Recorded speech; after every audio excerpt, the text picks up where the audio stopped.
everyone! So today we will be learning how to solve logarithmic equations po. Then there are some strategies na dapat alam mo po. So assuming given sa logarithmic form, dapat alam mo mag-rewrite into exponential form. Then dapat alam mo rin gamitin ang mga logarithmic properties or logarithmic rules po. So if you have time, I have video regarding these rules of logarithm.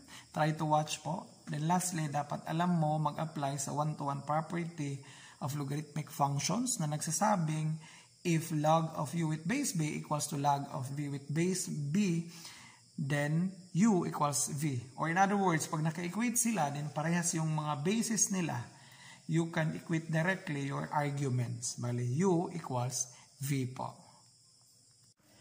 And now let us solve some exercises para mas maintindihan pa. So number 1, log of 2x with base 4 equals log of 10 with base 4. So as you can see, ma-apply dito si one-to-one property of logarithmic function kasi naka-equate sila, then parehas yung mga base nila. So automatic, i-equate mo ang dalawang arguments na 2x and 10. So divide both sides by 2.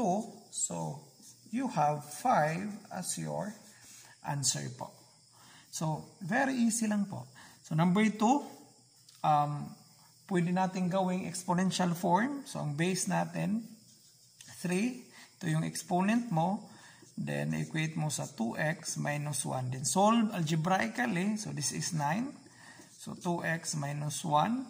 So, transpose ko ito. Magiging 9 plus 1 equals to 2x. So, 10 equals to 2x. Then, divide both sides by 2. So, your x is 5. If you have time also, try to check. Ito, unahin natin pag-check. So, 2 times 5 is 10. So, same lang po. Ito, 5. 5 times 2 is 10 minus 1, 9. So, bali, yung expression mo or equation mo, log of 9 with base 3 equals to 2. So, if you're going to check, 3 raised to 2 is 9, di ba? So, we have 3 and 4. So, sa number 3, gawin natin exponential form. So, x squared equals to 16. Then, paano makuha ang x? So, get the square root, get the square root. So, kahit anong number na pag nasa loob ng square root, dalawang posibleng answer niyan, positive and negative. So, your answer is positive and negative 4.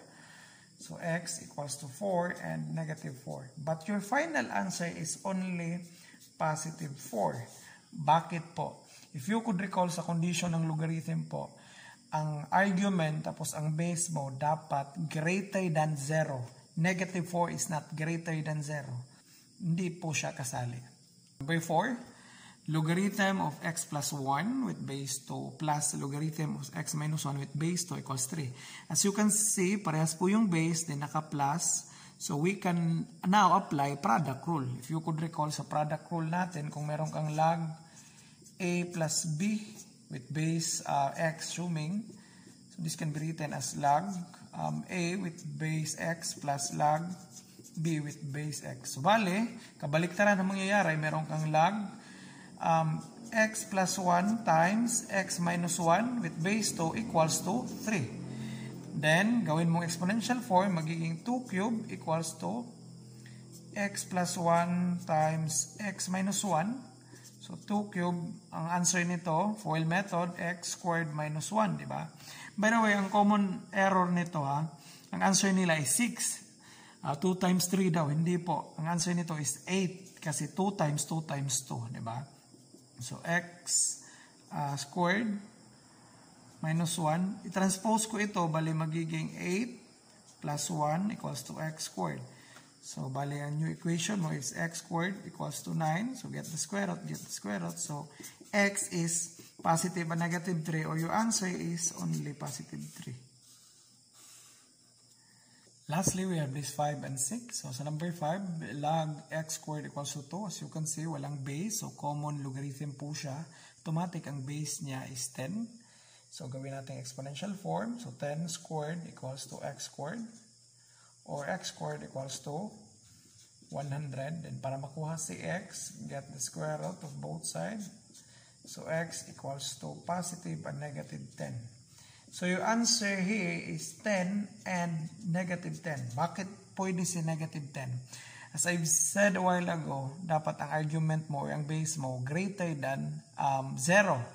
So, bakit kasali sa negative 10? Kasi pag i-check mo, negative 10 squared, magiging 100 positive, di ba?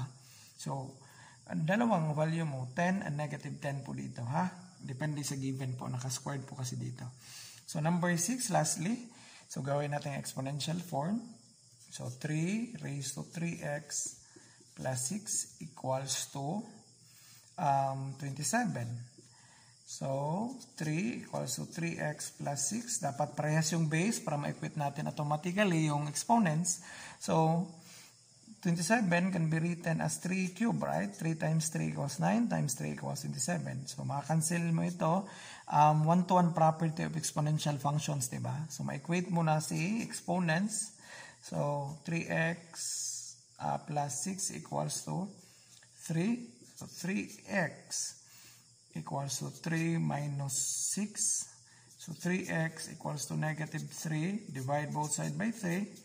So we have x equals to negative 1 as our answer po. So if you're going to check natin. Kung negative 1 dito, bali magiging negative 3 plus 6. So magiging positive 3 na lang. So 3 cube is 27. So this is a correct answer po. So thank you so much for your time. Thank you so much for watching.